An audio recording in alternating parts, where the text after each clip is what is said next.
Okay, here's our video on understanding equations and inequalities. So in inequalities we have these symbols, and you're familiar with these symbols. These symbols though are new, and we'll talk about these two symbols.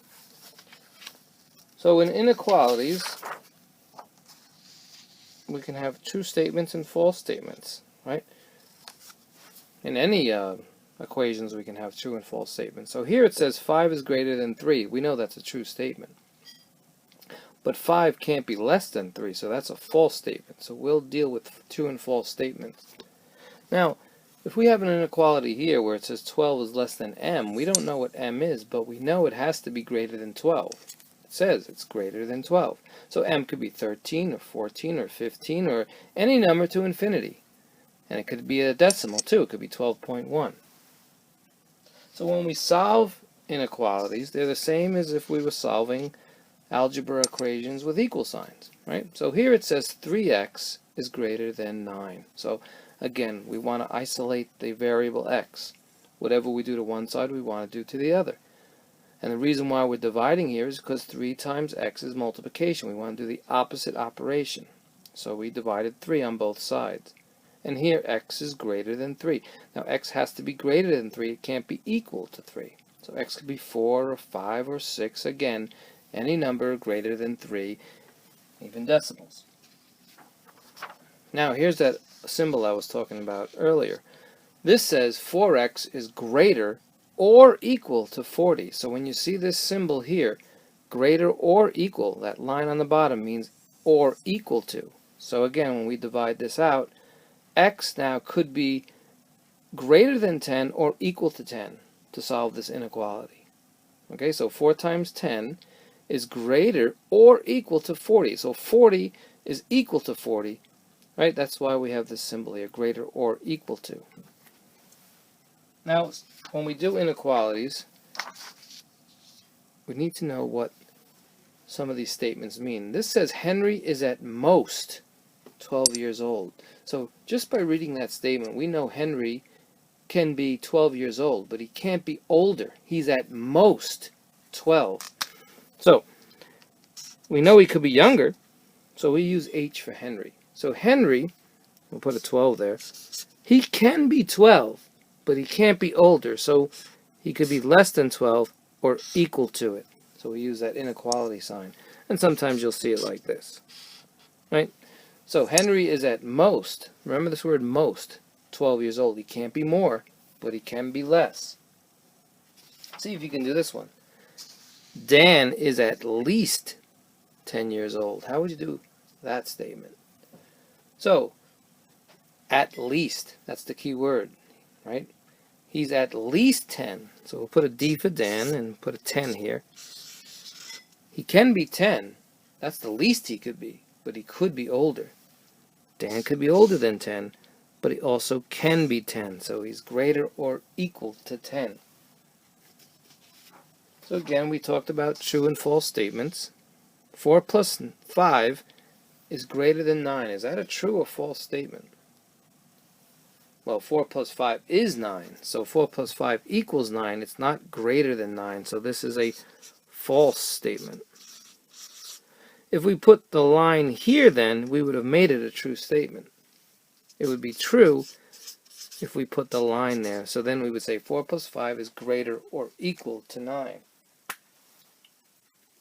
See if this is a true or false statement. 22 is greater or equal to 10 plus 12.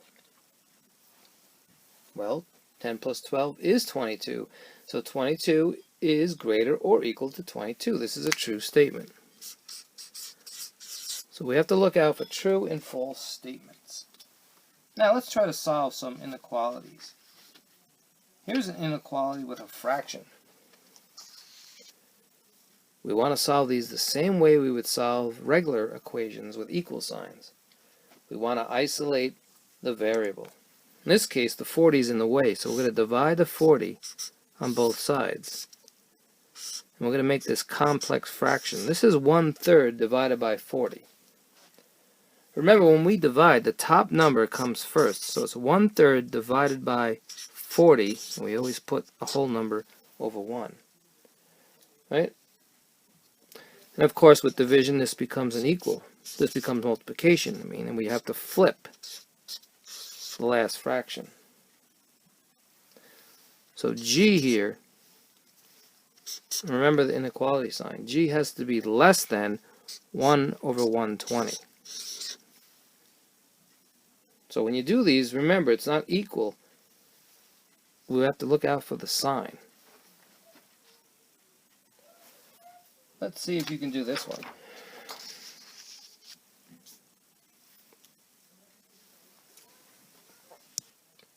Okay, well, again, here we have to isolate the k, right? And we're doing multiplication, so we're going to do the opposite, which is division. Divide out the 5. We're going to divide the 5 on that side. And again, we have a complex fraction. 1/8 divided by 5. So again, the top numbers first. It's 1/8 divided by 5 over 1. Right? And again, remember, division becomes multiplication. So this is going to equal 1/8 times 1/5. Okay, so now we know what k is. K is going to be greater, remember the symbol, k is going to be greater than 1 over 40.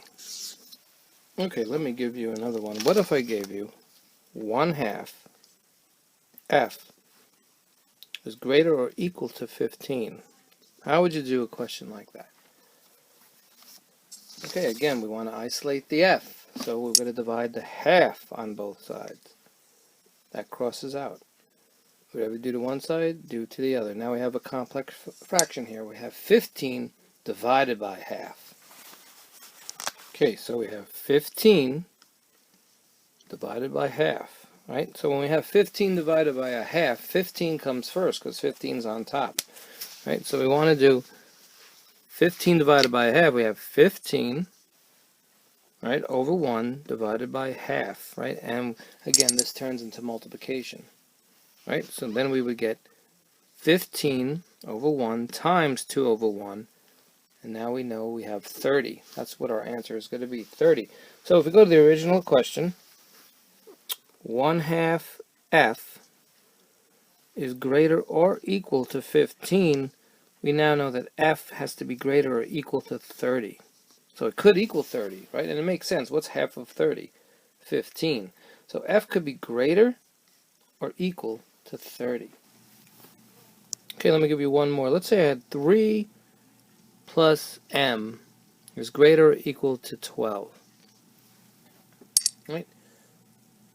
We want to minus the 3 on this side. Again, we're minusing the 3 because we have a positive number here. Whatever we do to one side, do to the other. And now we have that m has to be greater or equal to 9.